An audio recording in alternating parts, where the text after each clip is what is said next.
What is up, my friends? How are you today? It is time for Rick Brown Live because it's Friday at 3. You guys are like, this is must-see TV for you guys now, right? Right? It's got to be. I'm super excited today. I have a special guest today, my friend Kassie Ochoa. Now, we have a very interesting story. I'm going to go ahead and bring her on here to talk about this. Hi, Kassie. Hi.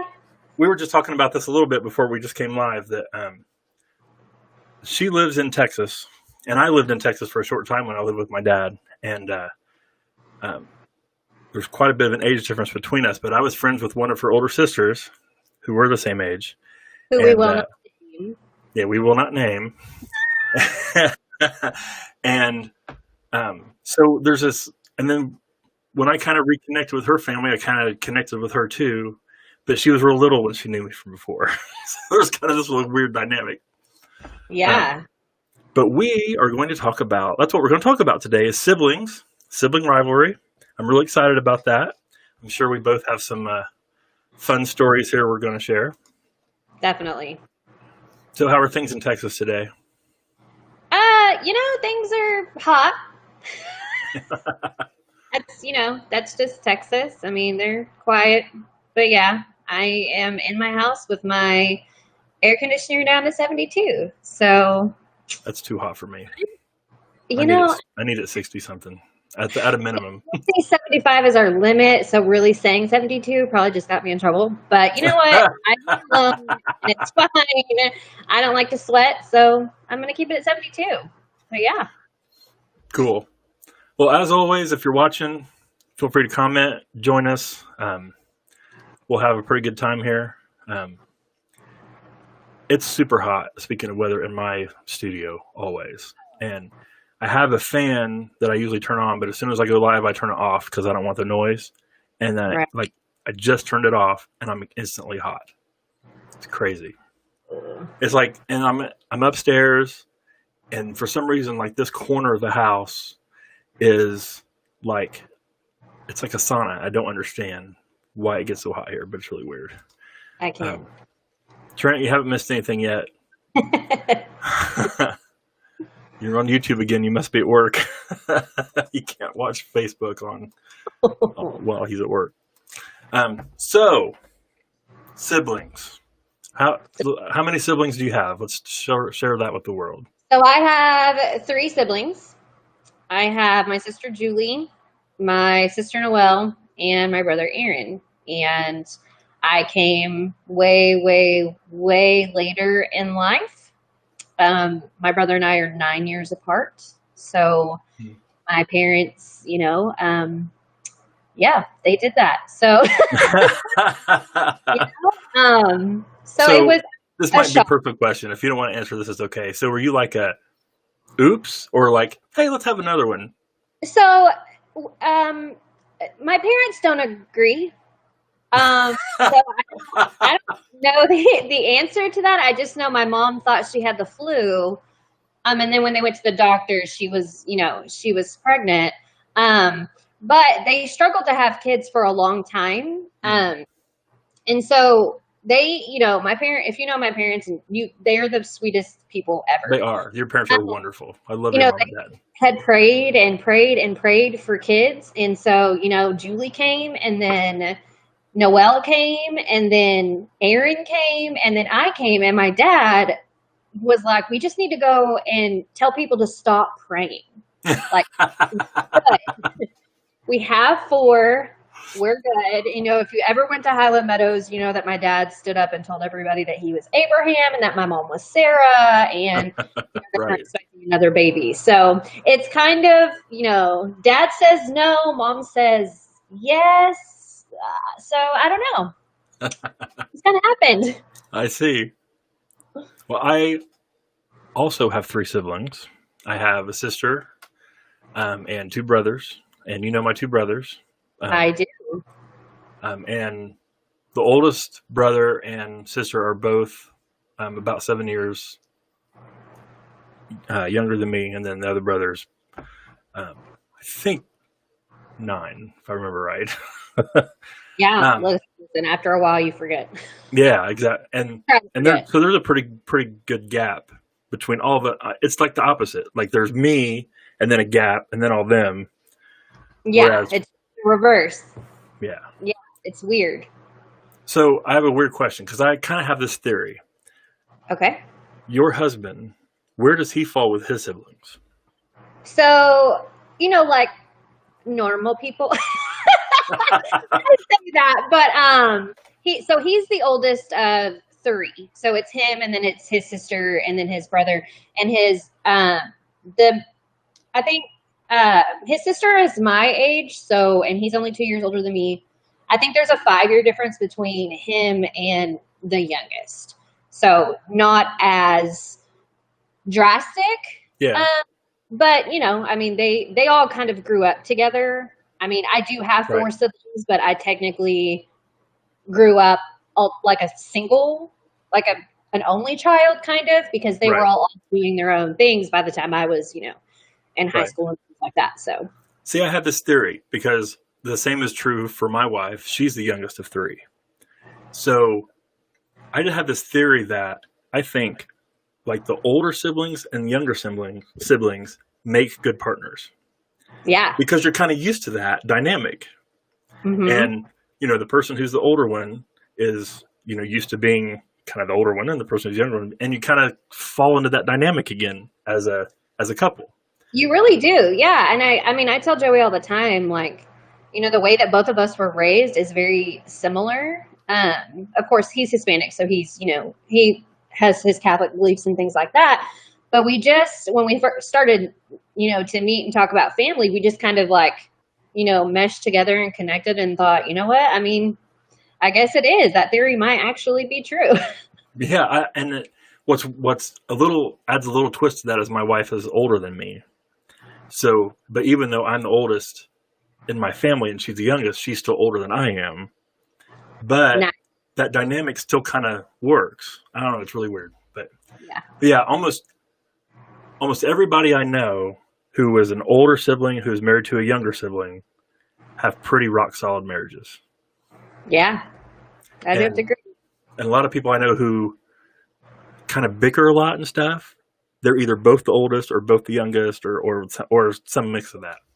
Yeah, that definitely makes sense for sure. And if you're an only child, you just have problems. No, I'm just kidding. You're on your own. So, sibling rivalry. What kind of issues did you have growing up, especially being the youngest? Well, I mean, I just recently found out how, because I told my siblings this was going to happen, and they all were very clear about, don't do something you're going to regret. And I'm terrified of most of all of them. Julie was terrified of them. But I just found out how Aaron and Noelle found out that I was coming into the world was my mom was driving somewhere and they were in the back seat. And my mom just decided to tell them, hey, you're going to be a big brother and a big sister. And Noelle's response was, why? I could see her saying that.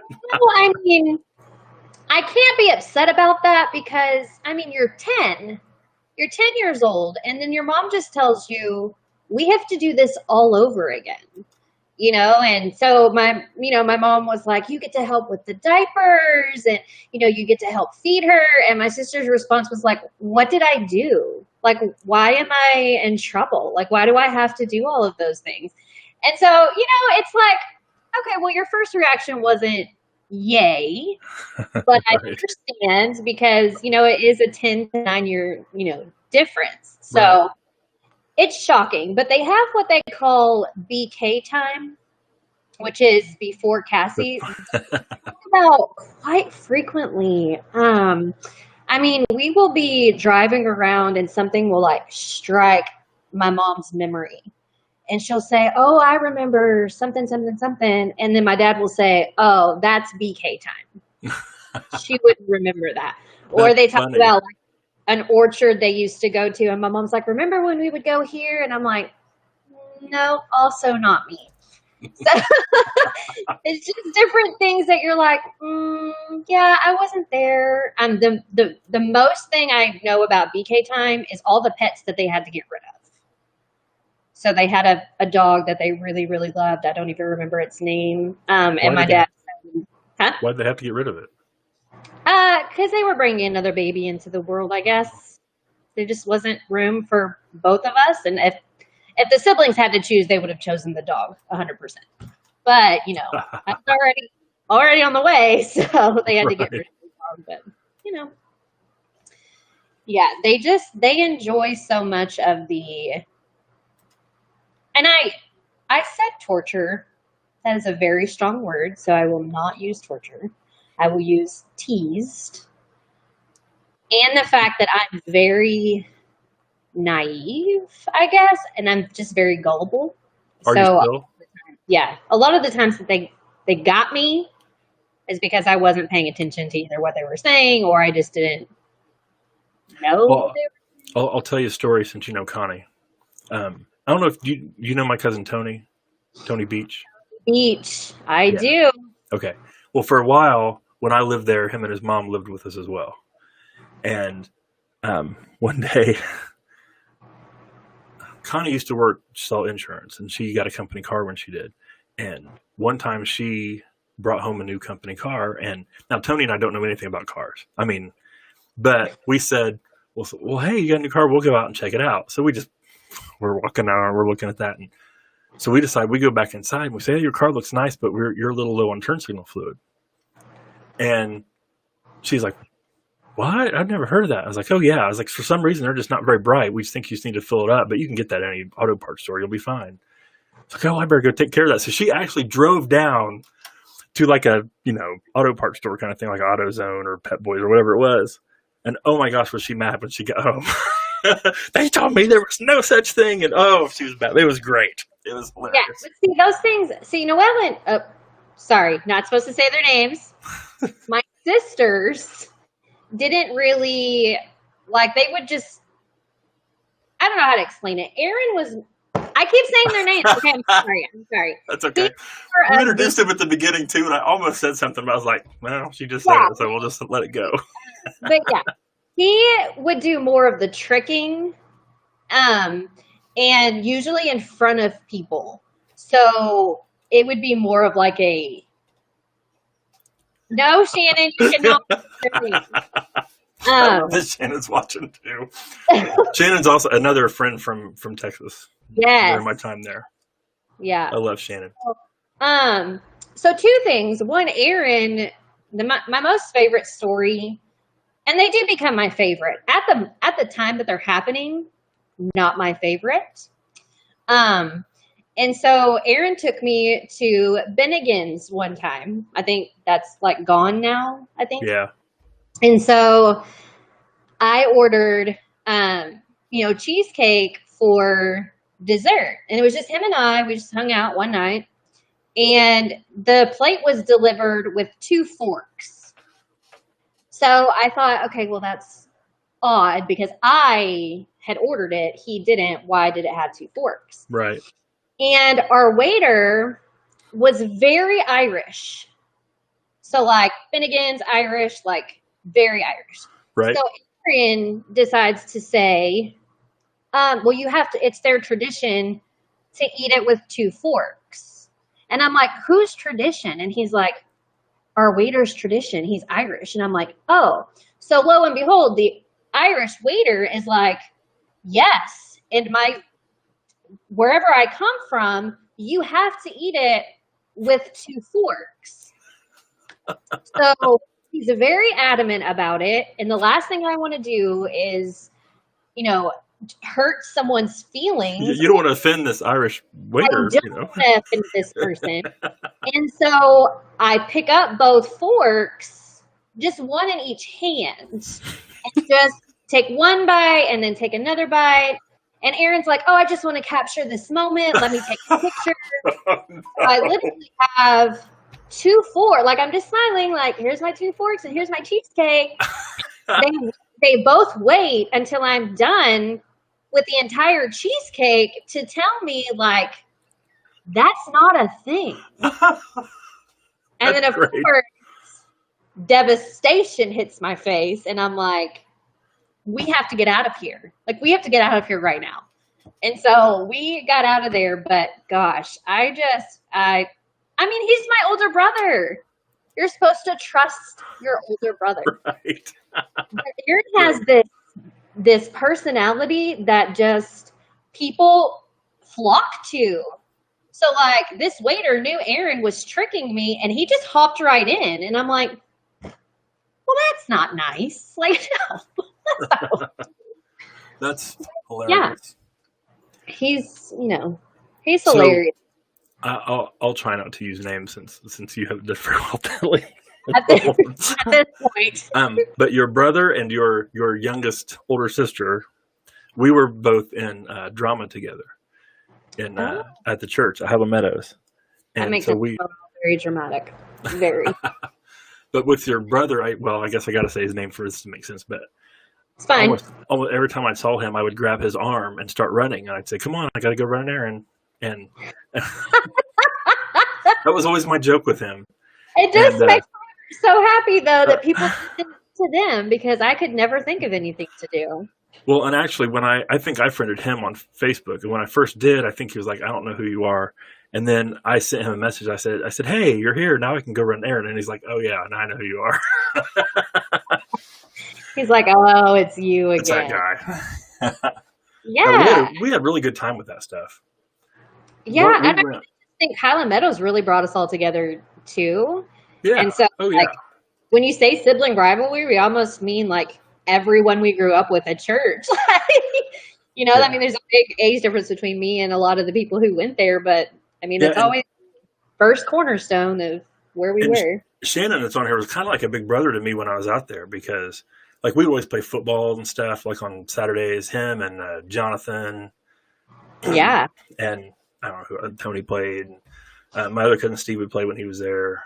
And there was a whole bunch of us that would kind of come and go. But I always looked up to Shannon. He's a great dude. Fantastic voice when he would sing. I loved when he would sing at church. I always was a little bit jealous of that, though.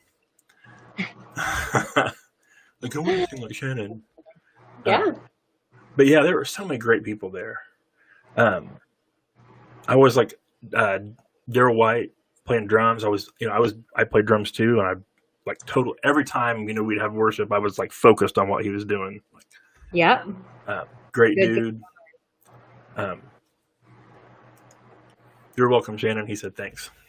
Yeah, he's a great dude. I really enjoyed my time there. There were good people there.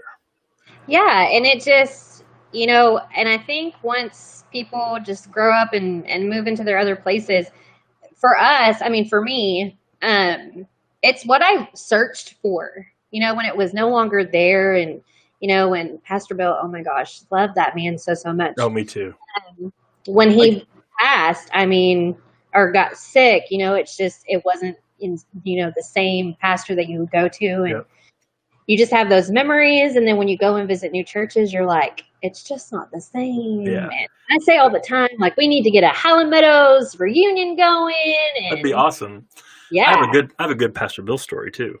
When I was there, we had that Coke machine that sat in the hallway, and they were looking for someone to like help take care of it. So I volunteered, and he always called it I was the Coke minister. That's what he would call me. And so every Friday, especially during the summer and spring, my family would go and mow the yard. So, because my dad co-owned a landscape company. Oh, so he would bring home his equipment Friday, and we would go to church and we'd mow the yard. And that was always the number one. No matter what was going on, I could not go anywhere until that church was mowed. And well, as part of it, so when we were there to mow, I would always run inside and fill the Coke machine, get all the quarters out or whatever. I had a little bag I was supposed to put them in and give them to the office. And then if something was low, I was supposed to write a little note and say, we need to order Mr. Pibb or whatever. And, I made a comment one time, and I can't remember. Pastor Bill was usually not there. And Shannon, I remember that I worked for him. I didn't know how to work. No kidding. Because I worked for him. I worked for him 2 summers before I moved there. And then I worked for him when I did move there. And oh my goodness. Awful. I was terrible. Anyway, so one time he's in there, Pastor Bill's in there while I'm filling the Coke machine, and he made a comment just about, hey, I really appreciate what you guys are doing, kind of that kind of thing, and I just made an offhand comment. I was like, yeah, I'm just the Coke minister, just kind of joking. And he got red-faced and mad. And he goes, I don't ever want to hear you say that again. What you do is an important part of this church. Aww. What would it be like if someone walked in here and they went in there to get a Coke and we didn't have one? And what kind of a bad look would that give our church? What you do is just as important as anybody else. I mean, he just was like going. He was like giving me a sermon right there. You know how he'd get real excited and red-faced during his sermons. And right there. He's right there. He's pointing his finger at me. And I was like, I'm so sorry. I'm so sorry. I'll never say it again. I'm sorry. Oh gosh, yeah. But he was awesome. I really liked him. My mom, I got my driver's license when I was 16. Noelle got hers when she was 16, but it's because she wanted it. I got mine at 16 because mom was tired and didn't want to, drop me off to school anymore because I was still in high school. So she was like, here are your keys, do what you need to.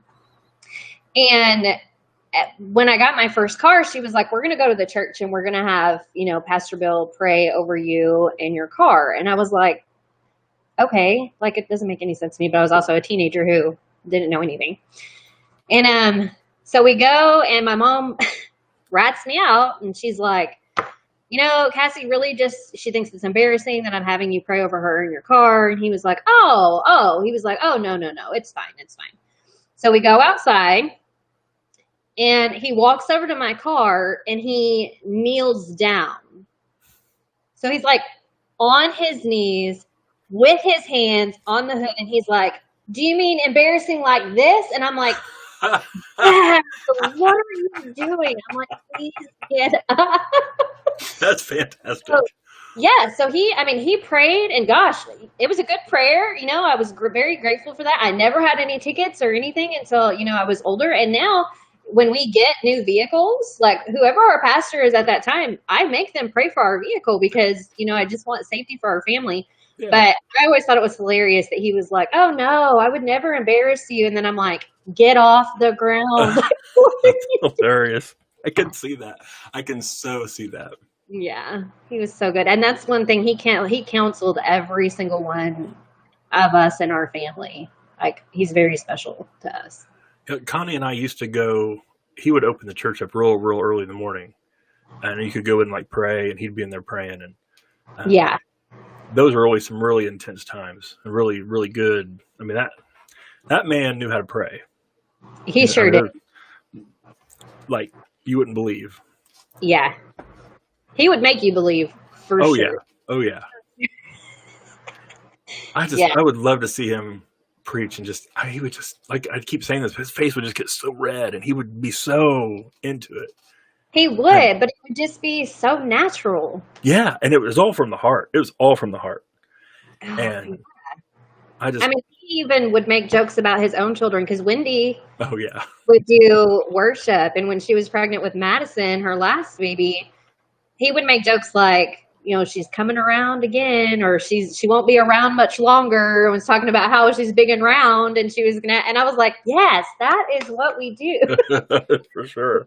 Okay. What was the first pew on the left side, Shannon? Oh, I think, he wrote prayers and scriptures under it. He also had, I think if I'm remembering correctly, he had a list of like the people that he prayed for, and he would just mark off that list as he went down. And I didn't know that. Yeah. He would lay under those pews and pray. Yeah, I've seen him do that. I didn't know he wrote under them, though. That's interesting. Yeah. There would be times that people would be like, you okay under there? And he's like, just spend my time with Jesus. But yeah. I've seen him be in the baptismal praying as well. Yes. I saw that when we go in the morning. Yeah. And I, speaking of baptisms, was and still am afraid of water. Like, I don't know how to swim. And he kept talking to me about how important it is for me to be baptized. And I was like, no. And at this point, I'm like 16, maybe 17. And he's, fairly older. Right. Right. And I'm like, no, because I don't think you could, like pull me back up. Like, what if I just stay down? And so I finally, went for it. And, he prayed with me before, and he was like, Lord, give me the strength to lift her back up. He was just very, if something was bothering you, he was going to make sure it didn't bother you, or it was going to make sure it was way worse than you thought it was going to be, like when he bowed down in my car. Oh my gosh, that's hilarious. Yeah, I heard he was skinny dipping in the baptism. I can't talk.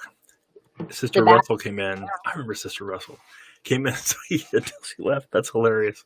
Yeah, I heard he that baptized too. me as well. I think I was 16 when he baptized me, and I'm there. I come down the steps, and he prays, and then he leans over and he goes, "You're gonna have to bend down, son."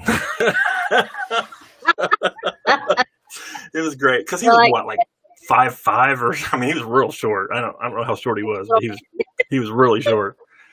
Yeah, he was. Oh gosh. Man. Yeah, I don't know how we started talking about Pastor Bill, but God love that man. I know. We went from siblings to pastors. How'd that happen? Sometimes combos just go, but yeah. Shannon said when I said that, I thought, I think I'm giving him a couple inches credit here. He was really short. He was. I could see eye to eye to him. I'm pretty short. This is going to sound bad, and I don't. But every time I watch Beauty and the Beast, the Disney, Belle's dad always reminds me of him. Is that sad? Yeah. Yes. But that's what he looked like. Man too. That is true. Yeah. So he wasn't kind of crazy like he was. He wasn't. He was very, very special. Yeah. But okay, so back to my siblings. Yeah, let's go siblings. I got to hear more stories. Okay. Well, see, I made notes because I was already threatened. Like, watch yourself. Right. So I do have, like different stories that were pre-approved to tell. We want the unapproved ones. Right?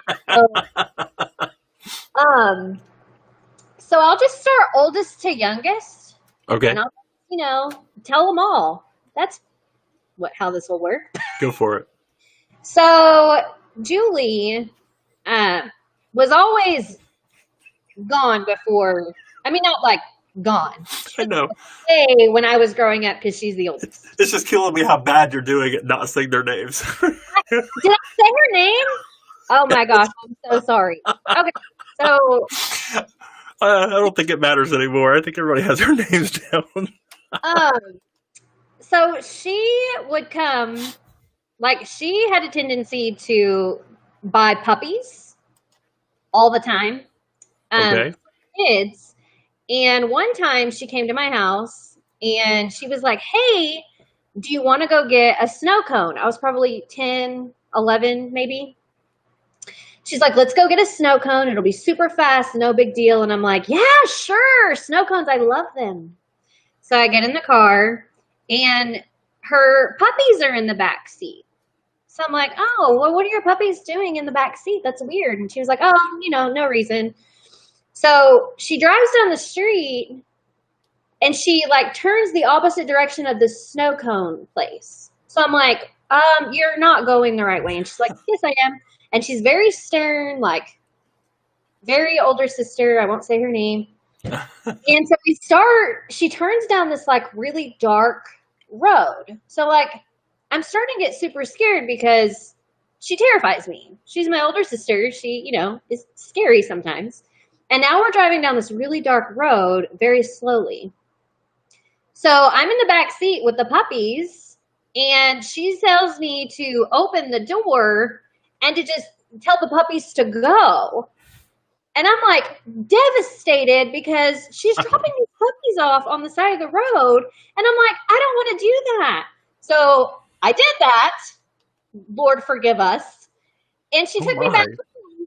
And she never took me. And she didn't. And you still didn't get the snow cones? I never got payment for the sin that I had committed. No snow cone, no nothing. So she takes me back home and I am sobbing because... Mortified, I'm sure. Yeah. You let these puppies go. But the most hilarious part of it is 2 weeks ago, I'm at my mom's house and Julie looks at me and says, I need you to take me somewhere. And I said, absolutely not. Nope, I am not taking you anywhere. I have learned that lesson. Yeah, I was like, nope. And she was like, it'll just be real fast. And I'm like, yeah, so was going to get a snow cone that I never got. So no, I'm not going anywhere with you. But it's just funny. Fool me once, your fault. Fool me twice, my fault, right? Exactly. Like, I was like, I am not going to fall for that for sure. But, I mean, and now Penelope's old enough to where, I mean, they are the greatest aunt and uncles. They play with her. They have more energy than I do half the time. And so she, you know, they just love her so much. I'm sure you've seen child. Her hair is just everywhere. She just has curls everywhere. And so when my mom left me as a babe, as a 4-year-old, 3 or 4-year-old, with Julie while they went to the store, Julie cut my hair. And it was like almost down to my bootay and very curly, and Julie chopped it off, all of it, to my ears, chopped off. And I never got my curls back. My mom came home and was livid. Did not know what happened. Don't know why Julie did that. So now I'm like worried because Penelope has lots of curls. And Julie is like, never cut her hair. You can never cut her hair. And I'm like, well, that's ironic. But you did. You didn't care about my hair, but you sure do care a lot about Penelope's hair. That's hilarious. I'm like, how did the tables turn? That's not okay.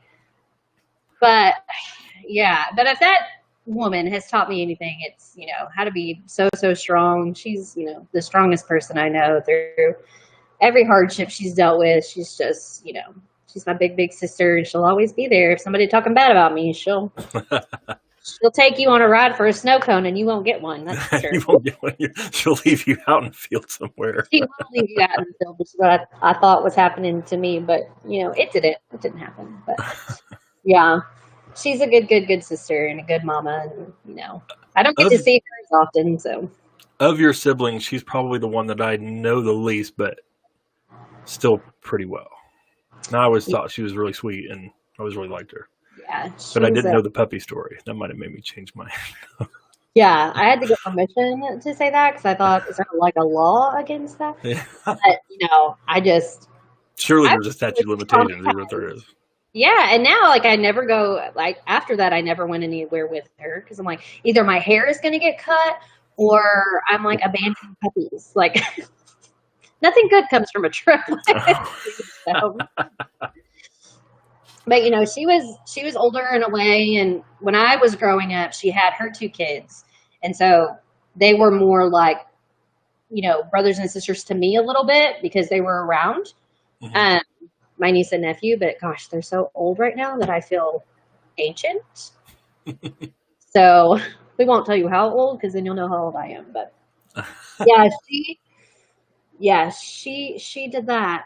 So now it's Noelle's turn. All right. There you go again. Second sibling's turn. I think that the name thing is just gone. I'm really shocked that my phone isn't blowing up, stop saying my name. But I would say now she's the same age I am, so this is the one I'm most interested in. Yeah, okay. She was the person I was closest with. Yeah, so and I have a couple stories too when you get there. Okay. So she was the more responsible one. I mean, she was the one that was in charge most of the time. Julie was already gone. Not that Julie would be in charge even if she was. I can see that. From yeah, she would babysit, and there was one time that I would just know specifically because it's traumatized in my mind. I was running in and out of the house, going outside to play, coming inside to play, doing all of that while mom or dad were gone. And Noelle said, stop running in and out. And of course I was like, okay, whatever. So I go to sit down for a few minutes. Something's playing in the background. I hear this news story. about this babysitter that, got frustrated or something and cut up like a little kid. Sorry, this is very dramatic. Caught up like a little kid that they were watching and put him in a trash bag and then just like threw them away. Like that's what I'm watching. And so I decided to go back outside, and of course I'm running in and out. So I come back inside and I run into the kitchen, and Noelle has a butcher knife and a trash bag in her hand. Oh no. And I just look at her, and she looks at me and she says, "Stop running in and out." And how old are you when this happens? Probably, they all happen around the same time. So probably 10, 11, somewhere young like that. Okay, yeah. And then, so I scream because I'm like, great, another sibling trying to kill me. So I run outside, and I do not come back in until after I'm for sure that my parents are home. Like once I know that our station wagon is in the driveway. Because you don't want to end up in the trash bag. Yeah. I'm not going to be chopped up and thrown in a dumpster. Like, no way. No way, man. So she usually was like the milder sister, but when she threatens to cut you up, you run. You run away. Yeah. You don't stay there. That's funny. Yeah, she was always pretty calm. I mean, she was. This is I'm gonna tell a story on her. She had the hugest crush on my cousin, on Tony. I mean, huge crush.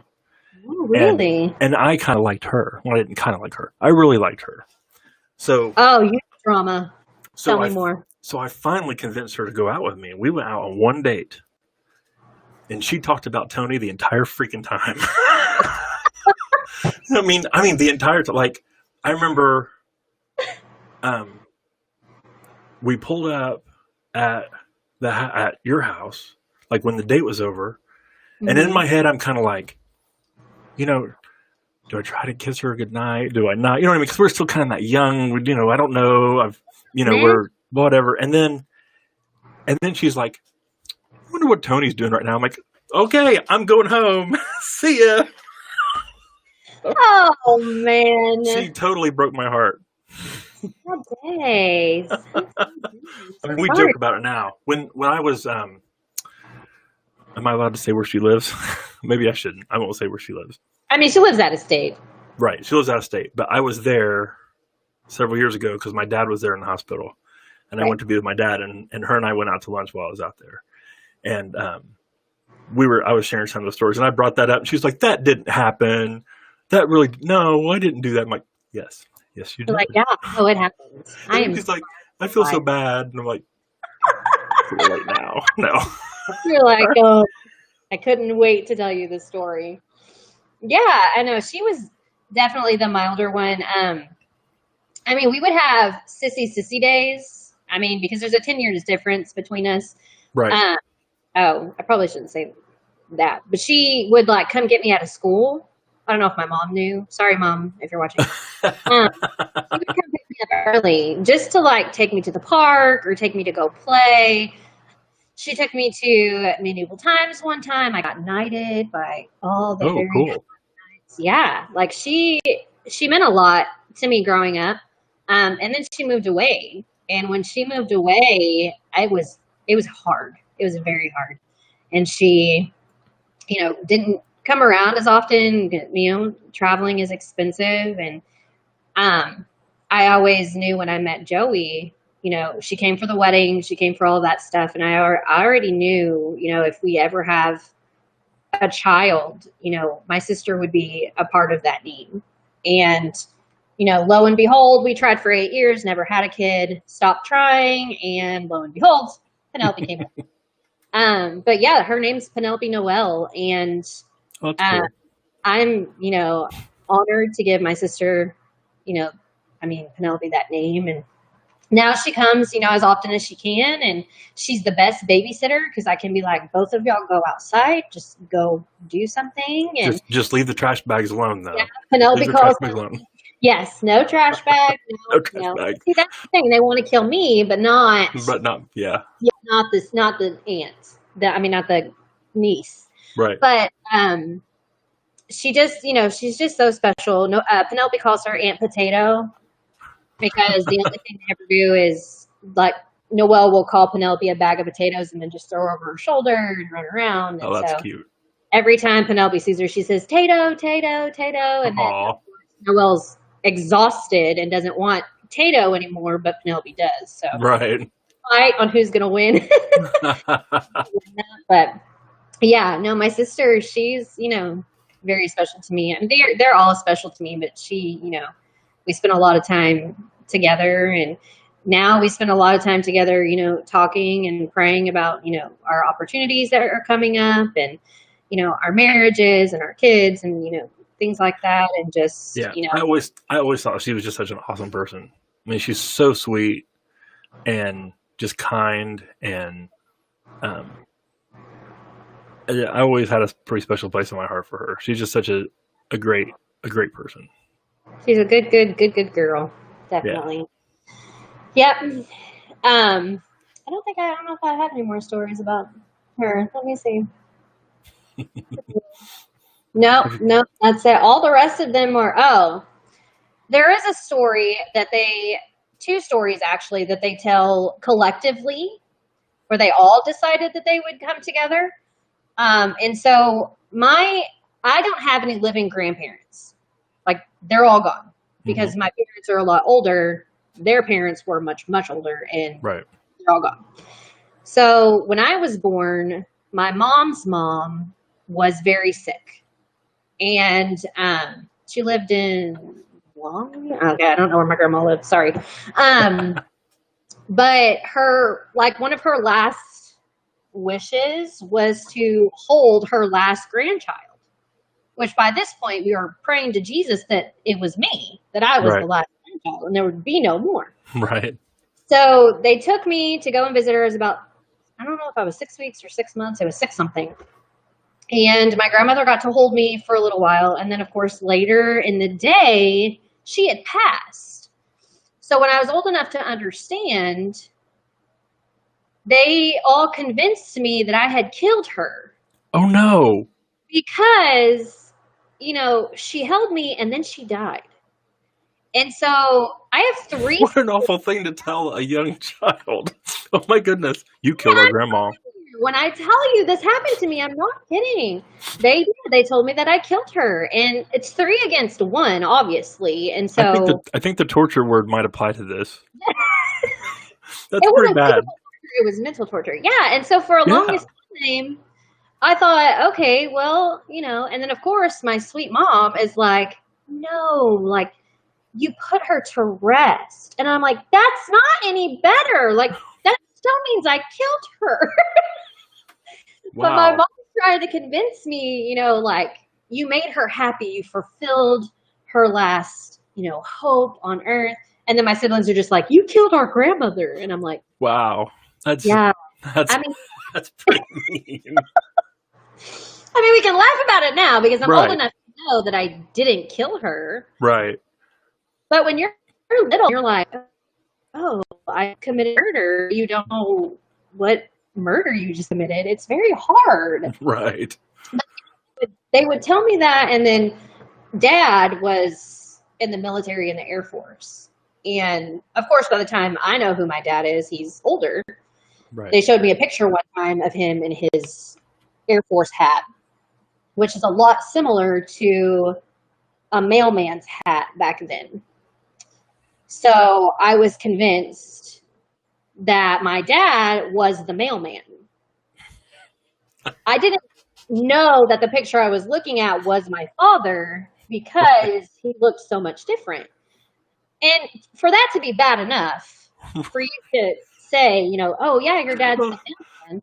Every time the mail came, they would say, hey, Kassie, your dad's here. Wow. And I would cry because once again, there's such a huge difference between me and them. How am I not supposed to trust my older siblings? They're supposed to be looking out for me.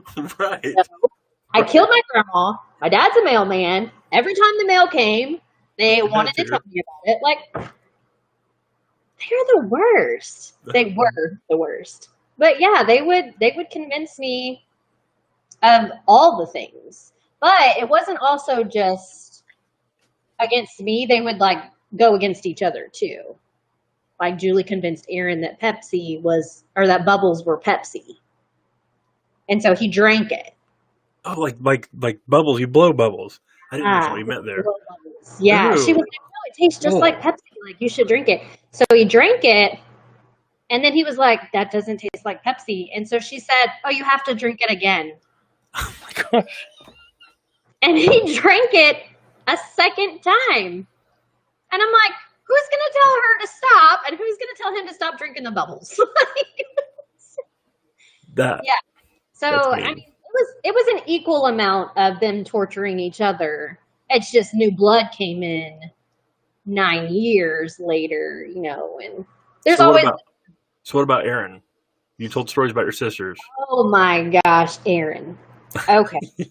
So, told you about the cheesecake one. Right. He would just be silly all the time. He would wait till I had Aaron's a pretty funny guy. Oh, yeah. He's pretty funny. He has a really good sense of humor. Okay, so all of us are kind of just crazy in general, like crazy because my dad, I mean, if you remember my dad, he would be the quiet type. Right. But he had a joke, man, it would knock you flat because it would be hilarious. So we kind of get his personality a little bit. Yeah, if you weren't used to your dad, you know, you would kind of think he was just kind of that quiet, and then all of a sudden he would say something absolutely hilarious. And because he was so quiet, it made it like twice as funny. Yeah. Because you just didn't expect it.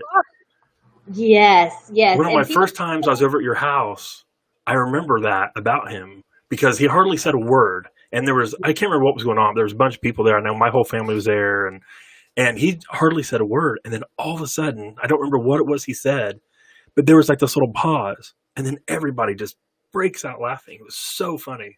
That's probably the memory of your dad that I have the most when I was in Texas, is that just how funny he was unexpectedly. Yeah, and he's just very, I mean, Penelope loves him. He is Paw. He has the same personality as my husband does. And so, you know, Joey's very quiet. I mean, a lot of people don't know my husband, but he's very quiet and doesn't really say anything. And people assume it's because I don't allow him to talk, which is not true. He's free to talk whenever he wants to.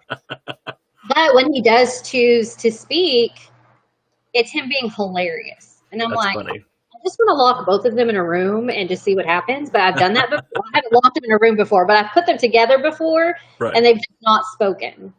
Like they just sit there and look at each other like, yeah, they just don't say anything, and they're completely fine with that. And I'm like, that's weird. But back to Aaron and his jokester attitude, he would wait till I had friends come over, and I would be doing something like getting a cup or doing something, bending over to pick something up, and he would make fart sounds.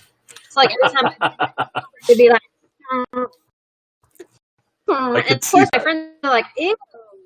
And I'm like, that wasn't me. Like, I didn't do that. But of course, once again, we all want to believe the siblings. Yeah. So he would always, you know, just be that jokester. We probably spent the most time together because we were in youth at the same time. I do feel sorry for him the most because he was stuck with me through a lot. Like it's like little sister having little sister around all the time. And so I was in youth with him. It was kind of that kind of thing. But I mean, he powered through it obviously, and he's fine now. But, you know, it's that I have that little sister that I have to take care of. And, you know, make sure you take your little sister with you. Yeah. That's what it would be like. It would be like, okay, make sure you take your sister. And of course he would, you know, be like, okay, whatever. See, now we have that now. I have 2 daughters, and there's a 4-year gap between them. And it was funny, like, you know, we have a park in our neighborhood and it's a little bit far away. And so when, you know, the oldest one is like 11 and the youngest one is like 7, it's like kind of okay for the oldest one to just kind of go. But the youngest one is probably too young to just go. Too little bit, yeah. So we would have this battle because, like I said, you know, I'm the oldest. my wife was the youngest. So, my oldest Faith, she's heading down to the park, and of course, the youngest, Martina, she's crying because she wants to go. And I'm like, Faith's a little older. She can go. We'll go sometime, or we can just take you and blah, blah, blah. And then my wife, Jill, comes and she's like, no, Faith can take her with her now. She needs to take her little sister with her. And I'm like, no, needs her own time. She's the big sister. And so there's that, we're looking at the same situation from our dynamic. When I was the oldest one, I didn't want to always take my little siblings with me where I went. But she was the youngest, and she's like, well, I didn't get to go with my siblings, so she's going to go with hers, Yeah, that's definitely what I feel like he, had to deal with. I mean, and he never did it begrudgingly. He always was like, okay, like, let's go, and definitely looked out for me. And so, that was fine. But he was probably the one that we fought with each other a little bit more, just because we were around each other a little bit more. But yeah, he came with me to one of my basketball tournament. Well, not a tournament. What is it called? Basketball, like a banquet after the season was over or whatever. I was the water girl, and he came, with me, took me to the dinner that we were supposed to go to, and we're just sitting at this really long table, and everyone has ordered steak, like everyone. And so the waitress is like, okay, how do you want your steak? And they're like, medium, well, whatever. Well, I don't do steak. I mean, I eat it now, obviously, but like, I didn't. Texas. How could you not do steak? Well, I do now. Well, plus, I'm also very Hispanic, so we eat, authentic Mexican food all the time with his mom too. So I had to hard time. But so I just wanted a baked potato, but I had also never ordered a baked potato before. So the lady asked me, like, how do you want it? And I am assuming she meant, like, do you want it with, like, everything on it or whatever? And so I just kind of sat there because I was like, I don't know what you mean. And Aaron leans over and says, tell her you want it well done. And so I saw that coming because I think that's what I would have done too. It's different because everyone wanted their steak well done. Like, I want my potato cooked. Right. So I don't want it raw. I tell her, I said, well done. And, like, the entire basketball team is dying, laughing, because they're like, you ordered a baked potato. And the poor sweet waitress is like, now I don't know what you mean. And I'm like, yes, everything on it, please. At that point, I just don't care. And I'm like, that's great. Go. But, I mean, he's very, persistent. And he's probably one of the ones that taught me how to pray and how to pray faithfully, consistently. And, they all three still do, which I'm very grateful for my parents for raising us, that way. But let me tell you, my parents are not innocent at all, because my siblings had to learn it from somewhere. So I'm just saying, my dad,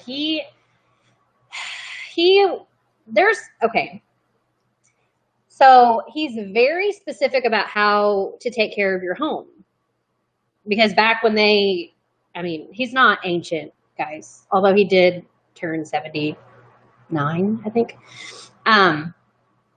So when things happen, like when it freezes overnight or when it drops like below 30, normal people know that you open your cabinet doors, right? So that your pipes don't, I know they're listening, that they don't, so that your pipes don't freeze and bust.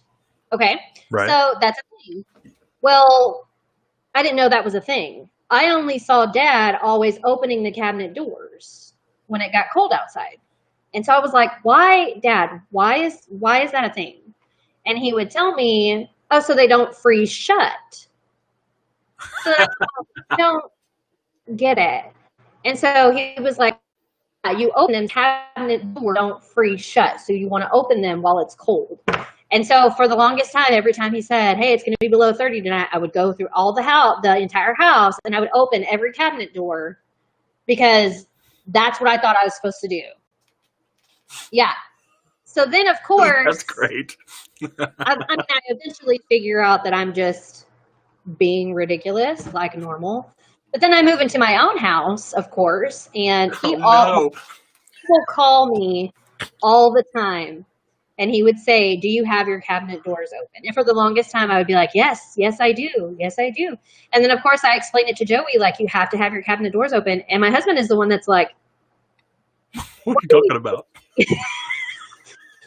And I'm like, "No, it's a thing. You have to open your cabinet doors." And he's like, "No, I know you have to do that, but they don't freeze shut." He's like, "It's for the pipes."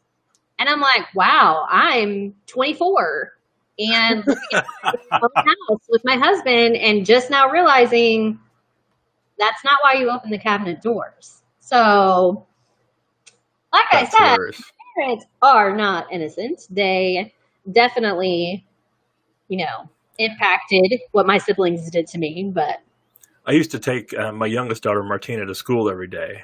I did from 7th, 8th, 9th grade till she got her license. And we would go through several traffic lights on the way. And anytime we'd stop at a red light, I would always say, "Oh, I'm getting tired of this. We need to go. I'm going to change the light." And I'd snap my finger and the light would turn green. And she was, this just blew her mind. It was probably a year and a half of school. And she's just like, every time I do it, her eyes would get real big and she would just like freak out. And finally one day she noticed, like right when I did it, I would glance at the other light on the other side. And when it turned red, I would know ours was going to turn green. And then I'd snap my fingers.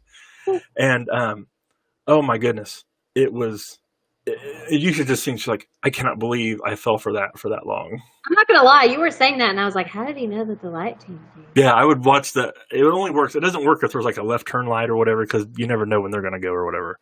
But if it's just a regular light, yeah, then as soon as I would see the other light turn red, there's like 2 seconds, and then I would just snap, and it would just blow her mind. It was great. So what's the earthquake clouds? I have no idea. That must be BK time because I don't know what she's talking about. I don't remember anything about earthquake clouds.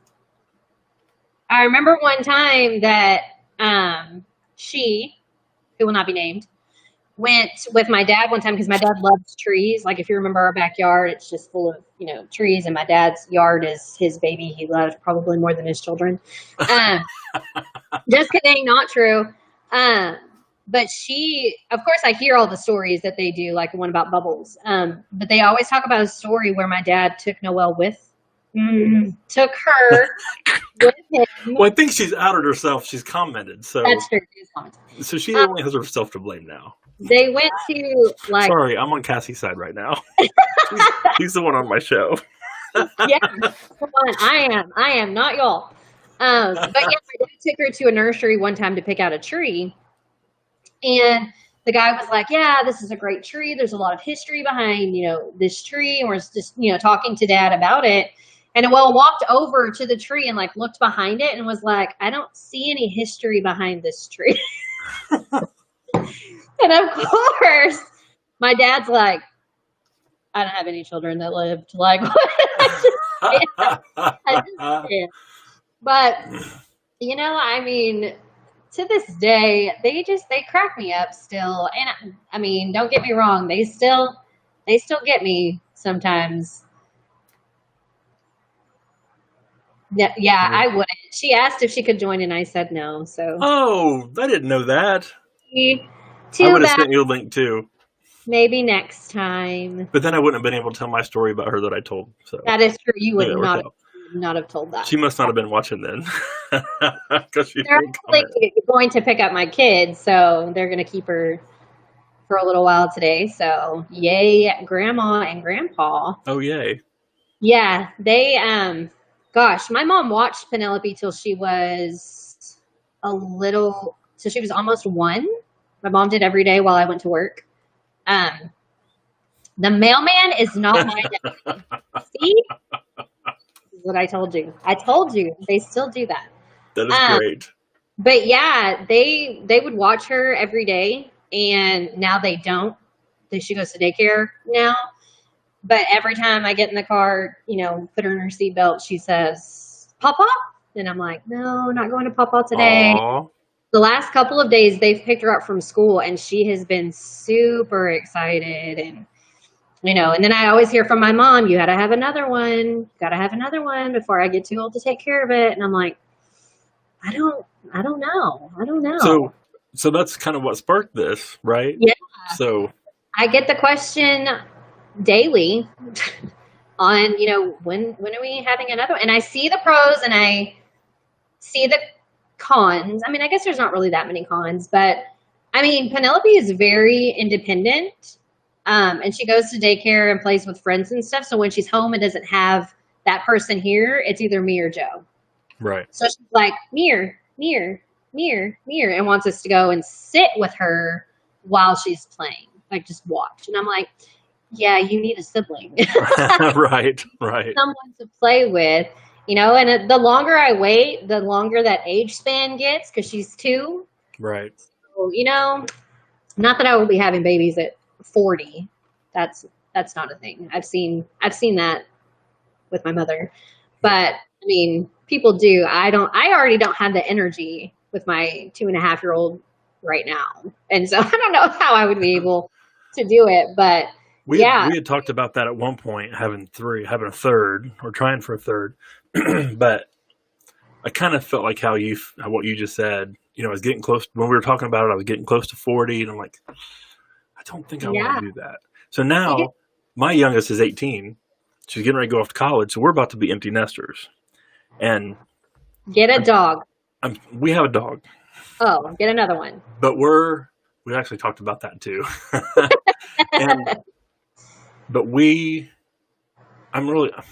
I'm kind of torn right now because this is my wife commenting. 3 or 4 years is good. Yes, I will work on that. 3 to 4 years. I'm excited about the empty nest thing, but it's also going to be really weird not having Martina around.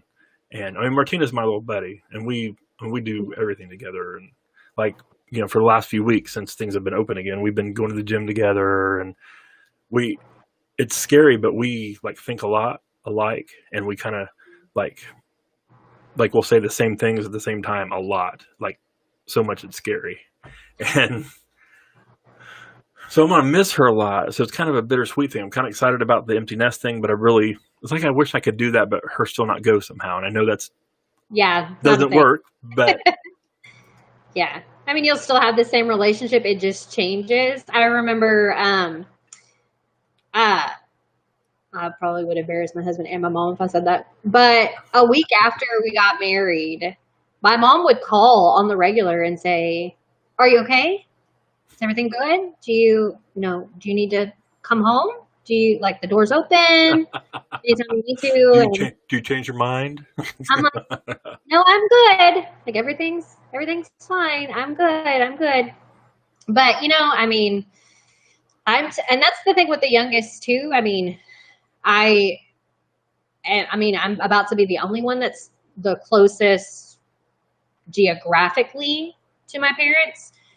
And so I, am the one that they're like, hey, we need this. Hey, we need that. Unfortunately, it's been, my dad was very sick last year or the year before, and he spent 2 weeks in the hospital. And, I was there to, take them and do whatever they need. And, my parents are my people. And however, I have been in trouble lately for threatening mom about putting her in a home. But she's praying that we have twins. And so I told Joey, we can have another kid, but we're not having twins. Like, absolutely not, out of the question. But my mom is very much closer to Jesus. Like, I'll admit it. She's like right with Jesus. Like, they are best friends. Because that's the only reason I got pregnant, was because my mom was on the phone. Funny story about that. There was me and another lady at their church who had been trying to have babies for a long time, and we couldn't. So my mom was like, that's it. I'm writing you on a list, and I'm specifically praying for this. So my mom calls me and she's like, hey, I just have some news. So-and-so is pregnant. And I'm like, that's amazing. Great. And she's like, you're next on the list. And I'm like, what? What's that now? She was like, oh, yeah, you're number 2. I was like, I was number 2 on the list? What? No, that's not okay. But yeah, I mean, I got pregnant shortly after that. The lady before me got pregnant in, her baby was due in December and Penelope was due in March. And so it was, very close. But for me to be number 2, how rude. So if she's praying for twins, you might be in trouble. Oh, okay. When I say my mom is right next to Jesus, I'm not even kidding. There would be times that I would have someone in my life. Okay. I'm probably talking way too much, but there's a story about my husband and my mom. So, I was dating somebody before, and my parents were like, we just don't feel in our hearts it's right for you. Of course, me being an adult, I was like, whatever, it's my life. You don't know me, whatever. They began to pray. Every night, my mom would tell me we would pray that you would be shown what you're missing. And I'm like, whatever, guys. So then I meet Joe.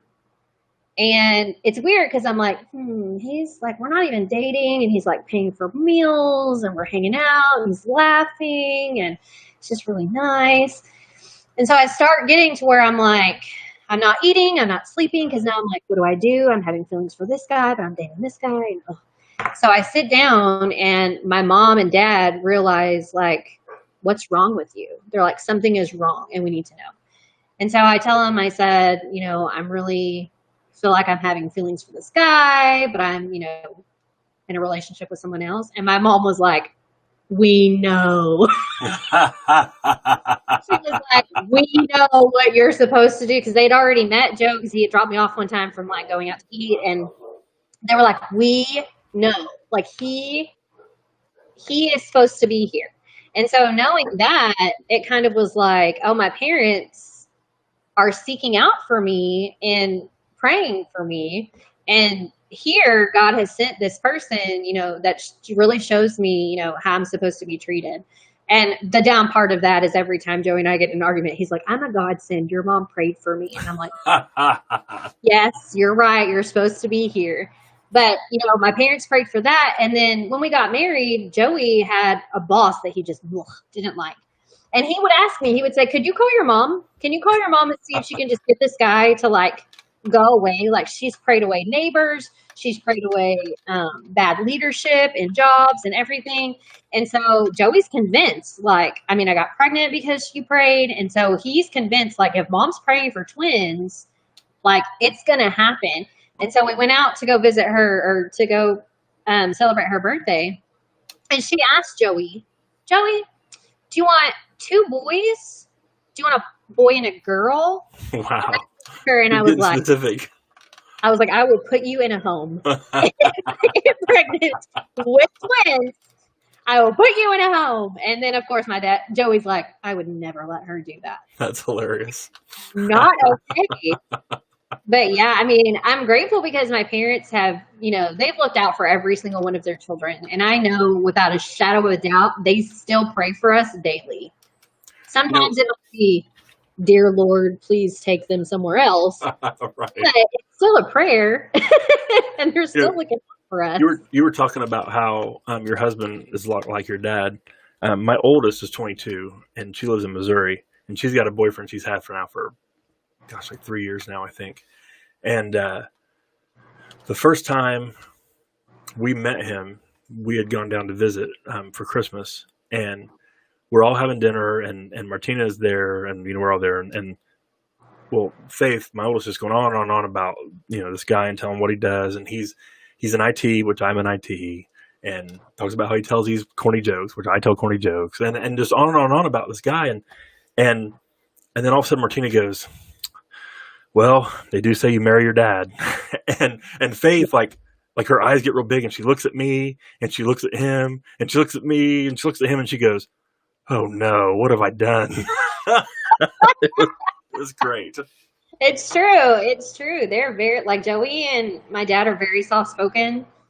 Until they get angry, obviously, but they are the same, and I'm grateful for that because, that's what I needed. And I'm a big daddy's girl, and Penelope is a big Papa's.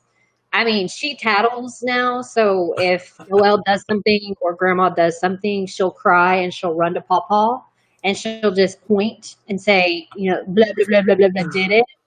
And then Papa's supposed to go in there and fix it. I don't know how. Yeah. That's funny.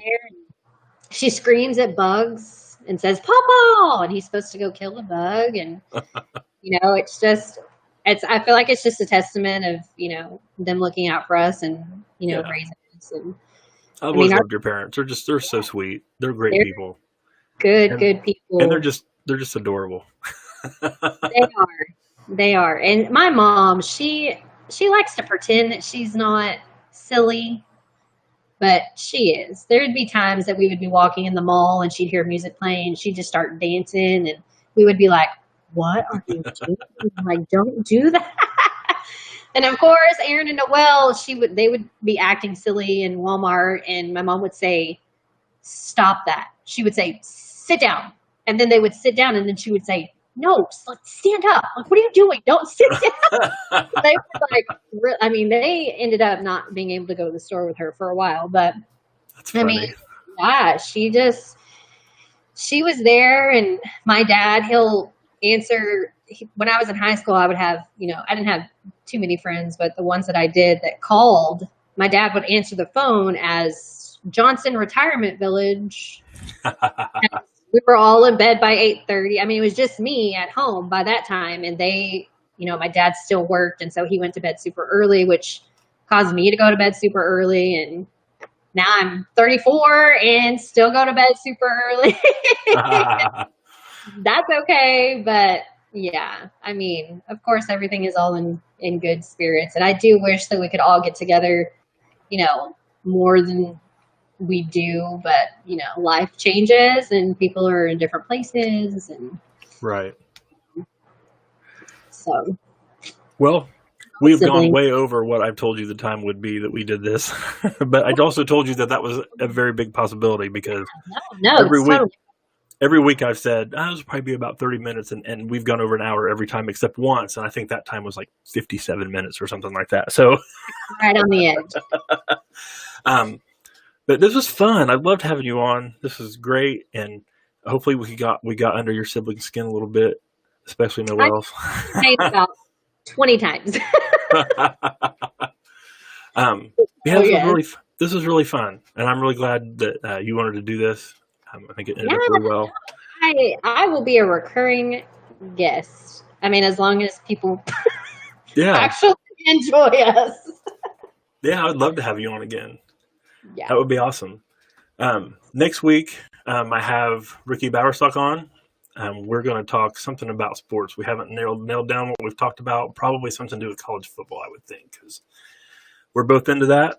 But if you're watching, like the Facebook page if you haven't yet, and subscribe to the YouTube channel. But other than that, I'll be back next week on Friday at 3. And Kassie, thanks so much. I've enjoyed having you on. And thanks to everybody watching. Me. We'll see y'all later. Thanks. Bye.